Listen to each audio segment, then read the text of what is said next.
You are 5 years old when you first see your father kill a man, and your best friend Marco is standing right beside you. It happens in the basement of your family's house in Bensonhurst on a Tuesday afternoon while your mothers are upstairs making sauce for dinner.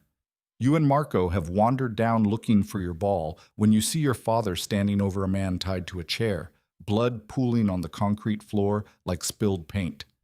Your father's hands are steady, his face calm, like he's fixing a broken faucet instead of ending a life.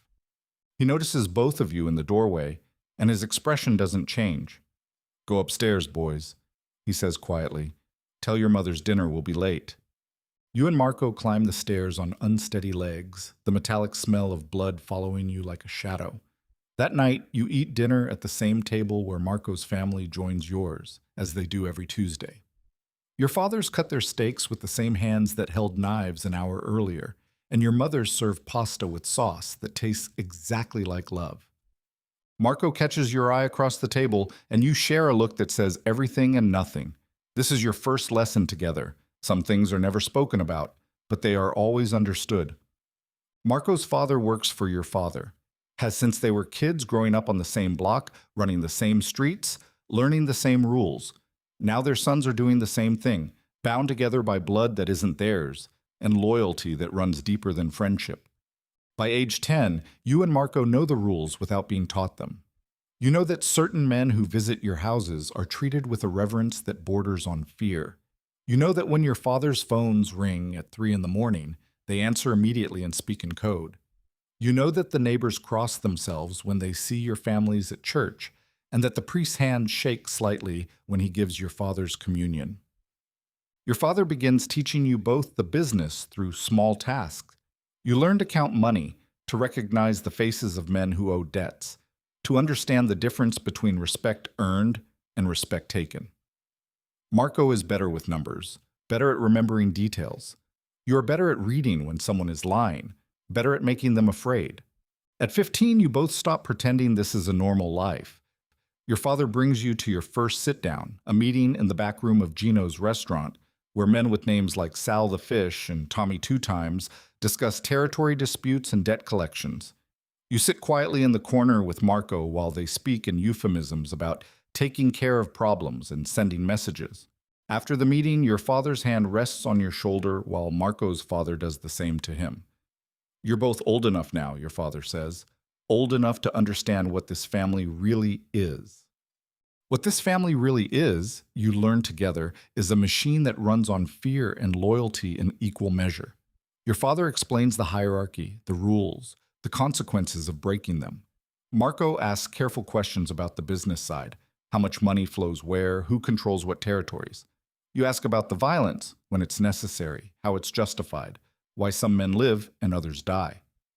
At 18, you both start working for the family officially. You collect protection money from shop owners in Bay Ridge, while Marco handles the books for your father's loan sharking operation. You learn that breaking someone's fingers sends a message, but Marco learns that threatening their children's college fund is often more effective. The first time you beat a man unconscious for being late on payments, Marco is the one who drives you home afterward. You sit in his car for an hour, your knuckles bloody, talking about whether your fathers felt this sick the first time they hurt someone.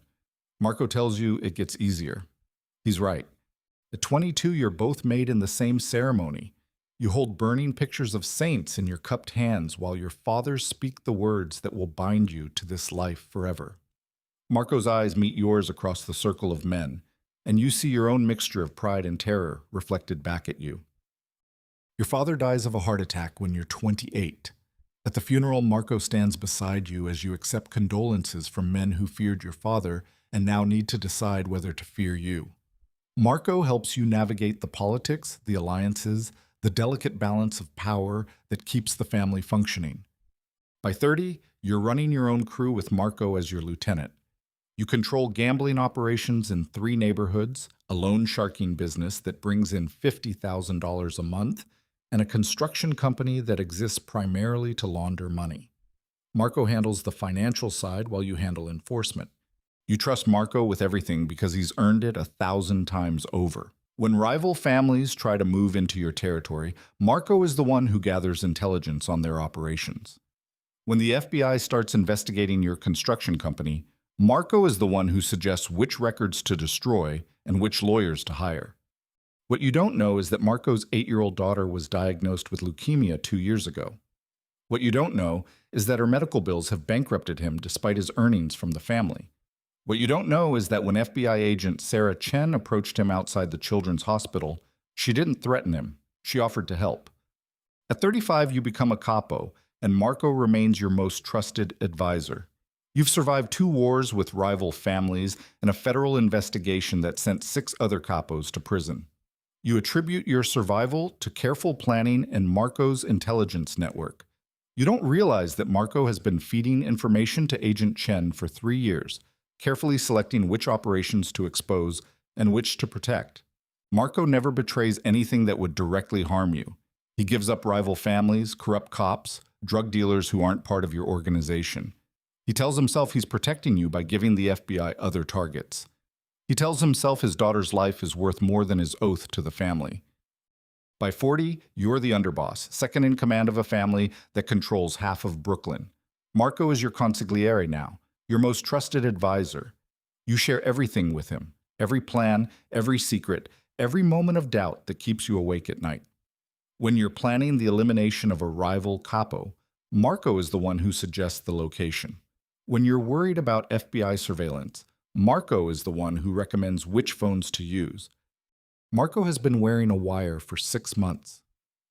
The end comes on a Thursday evening in October outside Gino's restaurant where you've eaten dinner every week for 20 years. But this time, instead of bullets, it's FBI agents with bulletproof vests and arrest warrants.